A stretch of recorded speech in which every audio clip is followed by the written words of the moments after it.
As a general rule of thumb, I wouldn't really say I'm a big fan of smartwatches. And not because I don't think they can be useful, because I do think that they can be for a lot of people. But for me personally, I'm already distracted enough with my smartphone, and I don't need another device to constantly throw notifications at me. And usually, the really good smartwatches are pretty expensive, in many cases reaching the price of a nicely spec'd phone. So for something that I purely consider as a luxury, I never managed to be able to justify to myself getting one. And many of them also have a couple of inconveniences, such as poor battery life, so you have to charge them every day or two, and they're usually quite big and bulky. Which is why the last wearable that I personally bought for myself was the Microsoft Band 2. And if Nokia had ever released that moonraker device, I might have given it a shot. This is where the Huawei Band 6 comes into play. I honestly think it's pretty great, and this isn't a review device. I actually bought this because it looked quite appealing to me. I also think it covers most of the things that I want from a wearable. It also happened to be on sale, so I picked it up for about $50, which is just ridiculously good value for money for what it can do. So what can it do? For a start, this is more like a smart fitness tracker rather than a fully fledged smartwatch. And of course, the first thing that grabbed my attention was the color it came in, which they call forest green. I'm a big fan of this dark green and gray combination, Team Slytherin. And you can also get it in pink, orange, or black if you want something more subtle. It's super lightweight, so it weighs about 18 grams without the strap, so you barely feel that there's anything on your wrist most of the time. It also has a nice OLED display that measures at 1.47 inches.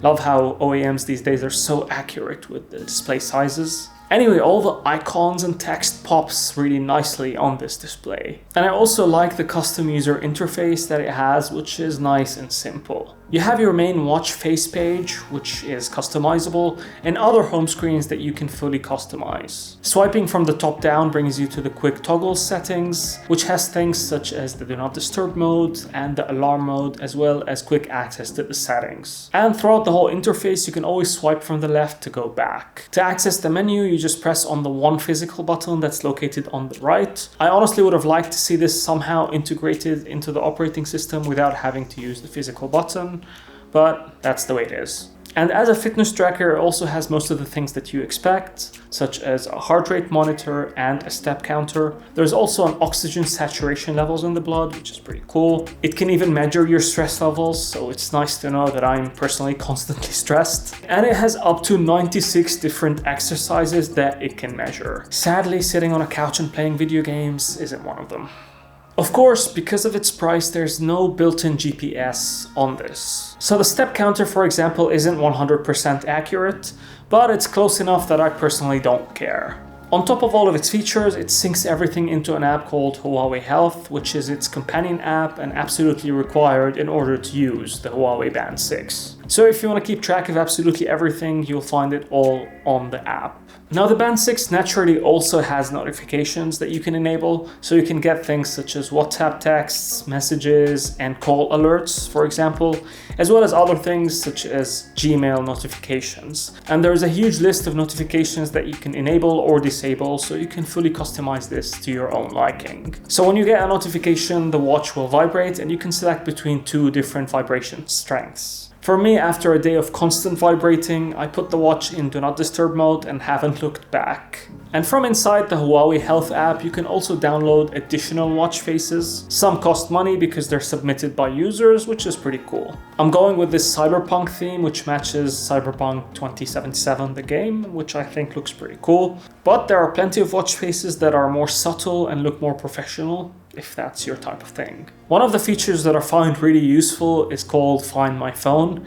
And no, it doesn't use GPS coordinates to tell you where you forgot your phone, but if you enable it, your phone will basically notify you about its location if it's still connected to Bluetooth. I'm here. I'm here. Which is super useful for somebody who's clumsy like me to quickly find your phone because you keep misplacing it for some reason. And then there's the battery life, which is fantastic. Based on my usage, this thing only needs to be charged about once every 10 or so days. Huawei says up to 14 days, which I also think is achievable depending on your usage. The good battery life just makes it a lot more convenient to use, and also means that you don't have to take it off every time you sleep, because it does have some nice sleep related features. It also has a basic water resistance feature, so you don't have to worry about it getting wet while you're exercising. But it's not recommended to take this for water sports. In many ways, the Huawei Band 6 feels like the spiritual successor to the other band that I really liked and I got, which was the Microsoft Band 2. It covers almost everything I need from a wearable without compromising on battery life or on features, with a price tag that makes it very easy to recommend. And if that Nokia moonraker wasn't cancelled, I would imagine that it would try to achieve similar things to this. Or at least that's the impression I got from the renders and some of the leaks that we have of that device. Anyway, it's time to hear from you. What kind of features make up your perfect wearable or smartwatch? And what do you guys think about smartwatches in general? Are they useful to you? More like a gimmick? Consider them just as a nice luxury? Share your thoughts in the comments below. Also, if there's a cool wearable that you'd like me to check out and feature on the channel, share your thoughts below. That's it from me. Thank you for watching, and don't forget to like and subscribe as it enormously helps the channel, and I shall see you in the next one.